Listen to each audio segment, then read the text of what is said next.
Bonjour à tous les Guinéens et Guinéennes. Aujourd'hui, j'ai décidé de faire une petite vidéo sur la politique guinéenne.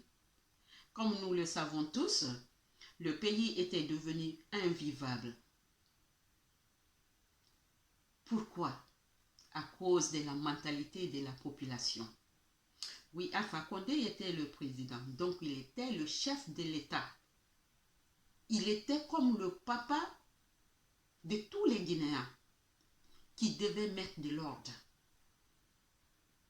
Il s'est battu depuis le temps de Sékou Touré parce qu'il voulait le changement dans le pays. Et quand il a eu le changement, quand il a été élu comme président, qu'est-ce qu'il a fait?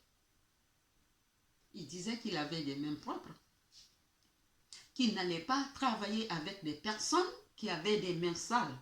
Mais quand il est rentré dans le pays, il s'est associé avec les mêmes sales.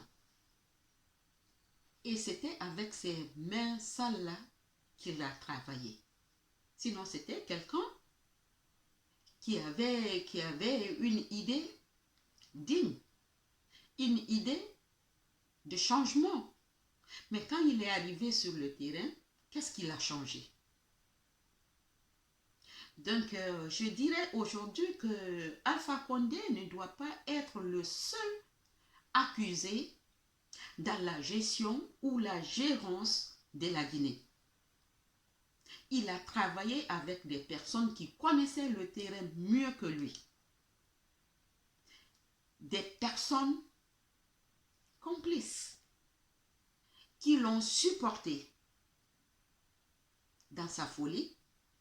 Donc la chute de la politique guinéenne encombre à eux tous. Je comprends qu'on parle de Alpha Condé, mais c'était une personne qui était venue avec des bonnes intentions. Mais ces bonnes intentions-là ont été empoisonnées par des personnes qui ne sont jamais sorties du pays. Donc il faut sensibiliser les Guinéens. Et il faut qu'il y ait un changement meilleur en Guinée. Il faudra changer la mentalité de la population.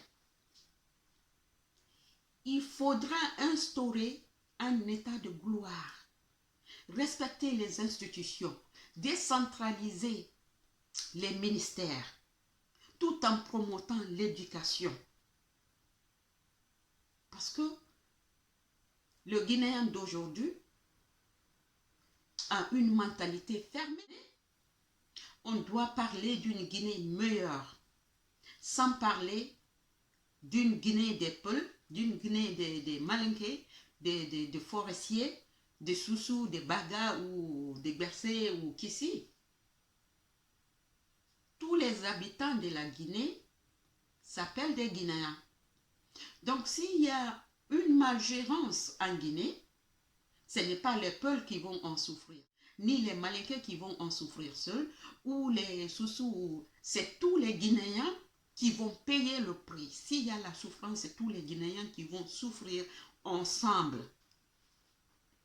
C'est pourquoi les Guinéens doivent se donner la main, combattre la corruption, combattre l'ethnocentrisme,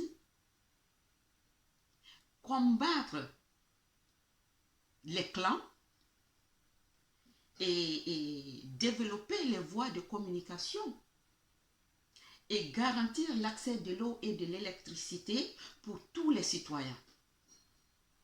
Favoriser la pêche artisanale et l'agriculture pour satisfaire les besoins de base de la population. Voilà, la Guinée, c'est un pays, c'est pas un village. Donc tous les Guinéens doivent travailler ensemble. Il n'y a pas une Guinée de Malinké ou une Guinée de Peul ou une Guinée de Soussou. C'est la Guinée pour les Guinéens. Donc tous les Guinéens doivent se donner la main et avoir un goal commun. Ok? On se bat pour la même cause. Donc, il n'y a pas de Peul en Guinée, il n'y a pas de Malinké en Guinée, il n'y a pas de Soussou, Guerzé, Thomas, Landuma, Baga et les autres que j'ai oubliés. Non, nous sommes tous des Guinéens. Il n'y a pas d'étrangers en Guinée. Si tu es né en Guinée, tu as fréquenté en Guinée, c'est que tu es un Guinéen ou une Guinéenne. Voilà. La Guinée appartient à tous ceux qui se proclament Guinéens. Nous pouvons changer la Guinée pour avoir une Guinée meilleure, tout en sensibilisant la population, en décentralisant surtout les ministères et en s'appuyant sur l'éducation. Les ministères là peuvent être décentralisés. Il y a des ministères qui peuvent être placés à Koya, à Kindia, Mamou, Pita-Labé, des trucs comme ça dans les régions. C'est possible, c'est faisable. D'accord? Et aussi travailler sur l'infrastructure, rendre les moyens de déplacement plus faciles, encourager les gens à aller au champ, l'agriculture, la pêche artisanale. Voilà, tout ça là rentre dans le développement du pays. Donc, c'était mon point de vue pour supporter le colonel Mamadi Doumbouya et son équipe, tout en leur souhaitant le succès et la réussite pour une Guinée meilleure. Merci, nous sommes ensemble.